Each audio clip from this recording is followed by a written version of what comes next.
अस्सलाम वालेकुम। Artificial intelligence के कोर्स में आज हम डिस्कस करते हैं डेप्थ फर्स्ट सर्च को।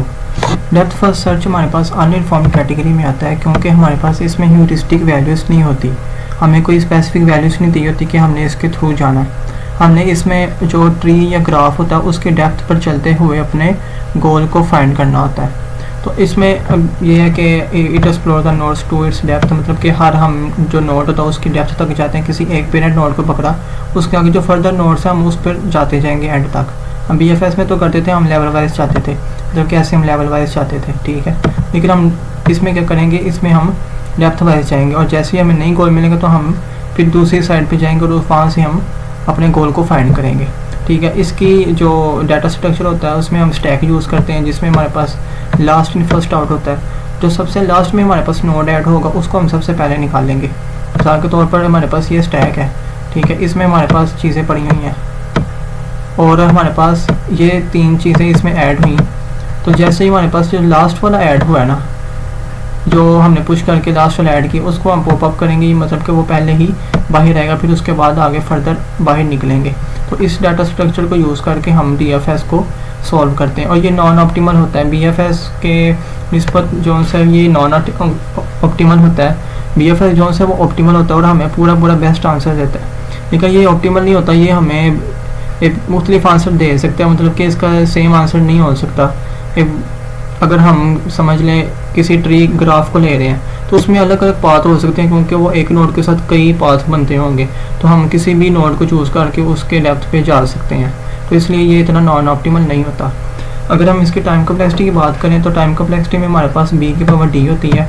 B हमारे पास ब्रांचिंग फैक्टर होता है कि हमने कितनी ब्रांचेस तक उसको फाइंड की और हमारे पास जो डेप्थ थी वो कितने लेवल्स पे गई, ठीक है। लेवल 0 से शुरू होता है और कितने हमारे आगे फर्दर लेवल्स जाते हैं।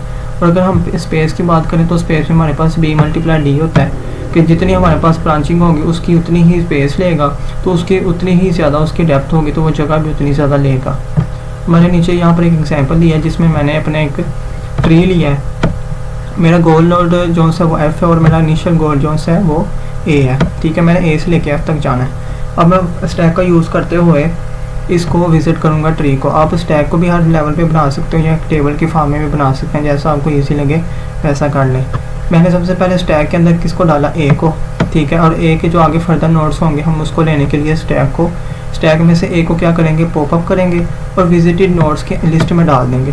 फिर इसके बाद स्टैक के जो A के जो नोड्स थे उसमें हमने B और C को देखा, तो हम B और C को ऐड करेंगे, ठीक है। हमने C और B भी ले सकते हैं, B और C भी ले सकते हैं, कोई ऐसी बात नहीं है। अब अगर मैंने यहाँ पर C और B लिया, ठीक है, तो बाद में हमारे पास कौन सा ऐड हुआ, B ऐड हुआ। तो हम क्या करेंगे, B को यहाँ से पॉपअप करेंगे और विजिटिंग नोड्स की लिस्ट में ऐड कर देंगे।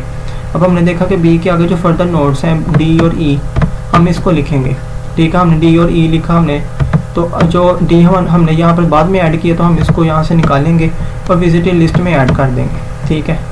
विजिटिंग लिस्ट में ऐड करने के बाद हमारे पास D के जो आगे फर्दर नोड्स होंगे हम उसको ऐड करेंगे। क्योंकि हमारे पास यहाँ पर ट्री ख़त्म हो चुका है तो हम क्या करेंगे, जो उससे पिछला वाला जो नोड होगा ना स्टैक के अंदर, हम उसको देखेंगे। अब E हमारे पास यहाँ पर है तो हम देखेंगे E के आगे जो फर्दर नोड्स हैं उसको ऐड करेंगे। अगर नहीं है तो हम यहाँ से उसको पॉपअप करेंगे और उसको विजिटिंग लिस्ट में ऐड कर देंगे। फिर हमारे पास यहाँ पर आ जाता है C, जो कि हमारे पास जो बाकी का सब ट्री होता है उसमें देखते हैं। C हमारे पास आ गया तो हमने C स्टैक में ऐड किया हुआ है और C को जब हमने उसके नोड्स लेके आने तो हम क्या करेंगे, यहाँ से इसको पॉपअप करेंगे और विजिटिंग लिस्ट में ऐड कर देंगे। फिर हमने C में देखा कि हमारे पास C के जो नोड्स हैं वो है F ऑफ G हमारे पास बाद में है, तो हम क्या करेंगे, G को पहले पॉपअप करेंगे और उसको हम विजिटिंग लिस्ट में ऐड करेंगे। अगर उसके फर्दर नोड्स हैं तो हम यहाँ पर इसको ऐड करेंगे, अदरवाइज़ जो इसके बाकी स्टैक के अंदर जो नोड्स होंगे हम उसको देखेंगे और उसको ट्रैवर्स करेंगे। क्योंकि अब हमारे पास जो फाइनल गोल था वो हमारे पास था F, तो हम क्या करेंगे, F हमें अपना गोल मिल चुका तो इसको हम यहाँ से पॉपअप करेंगे, अपनी विजिटिंग लिस्ट में ऐड कर देंगे। और इसी तरह हमारे पास जो A से लेके F तक जो हमारे पास ट्रैवर्सिंग पाथ बनता है ना DFS में, वो बनेगा ये।